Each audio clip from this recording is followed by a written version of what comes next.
Hey everyone, it's Paul Bertorelli reporting from AirVenture 2017 in Oshkosh, Wisconsin.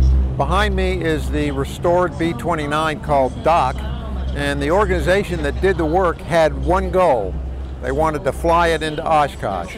Well, they made it this weekend. Doc was built right around the end of World War II in March 1945. It never saw combat, but it was used in a radar squadron. And then after that, it was detailed to the Navy and spent 42 years in China Lake, California as a target. Mark Novak, who's one of the pilots, gave us a tour of the outside of the airplane. We got a nice look at the inside too. I think you'll be impressed. Doc flew for the first time last July, and then the FAA required us to have a testing program, so we flew in July and did some maintenance in September, and then finally in November we did the final fly-off of the time and received our airworthiness certificate following our flights in November.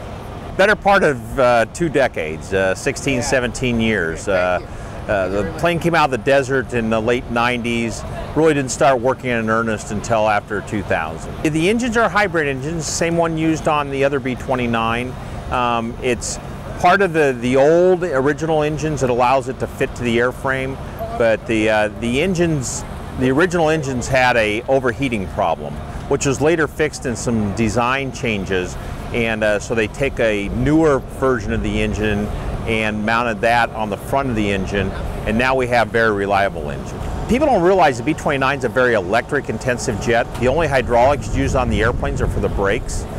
We have 9 power sources. We have 6 engine-driven generators, a couple batteries, and an auxiliary power unit. So we have a lot of electrical gear, electrical flaps. The gun turrets, when they were operable, would have been electric. I tell everybody that slow, it can be a handful. It just sort of wallows a little bit, but once you get up to about 170 miles an hour, there's sort of a step, and you get it up there, then it becomes very responsive and turns very easily and all those type of things. But you have to be cautious when you're low and slow, you know, landing or just after takeoff. You lose an engine after takeoff, it's going to be a handful. I tell everybody, you know, the most pilots, when you get ready to land, you aim at the runway, and when your aim point goes underneath, you look towards the horizon. Well, the odd thing about the B-29 is the glass goes all the way to your feet, so you can literally watch your touchdown point all the way to the ground. The problem is, then you end up putting it on the nose wheel, and putting 80,000 pounds of airplane on the nose wheel is probably not the best way to land. We don't run the engines at full power anymore. Don't need to. In the wartime, they were in the 130, 140,000 pound range for takeoffs. We're normally in this 80 to 90 is probably the heaviest we run the airplane. So we don't have to lift as much weight. We're not worried about short runways. Biggest thing is the change of the octane of the fuel. During wartime, they used 130 octane. You know, the best we can get now is 100 low lead.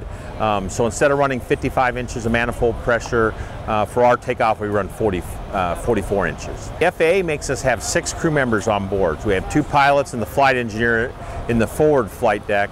And then in the aft section, we have 3 other scanners. We have 1 in each of the bubble windows, and then 1 in the far back that's an aft scanner right by our auxiliary power unit. And the FAA makes us have those. As a pilot, I can barely see the propeller spinning. So if I have a problem, smoke, fire, problem with the gear, flaps, those guys are my eyes in the back, and they tell me what they see if we have any problems. Doc right now is doing mostly out and backs. So we come out, we're not certified yet to give rides.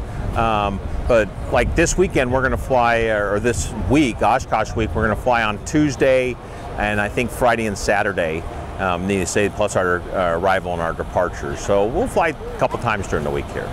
It's b29doc.com, and we're based in Wichita, Kansas. We just announced a program to build a hangar, a home for Doc. We're going to put that over at the Wichita Eisenhower Airport, and they can certainly go online and check that out and see what we're all about.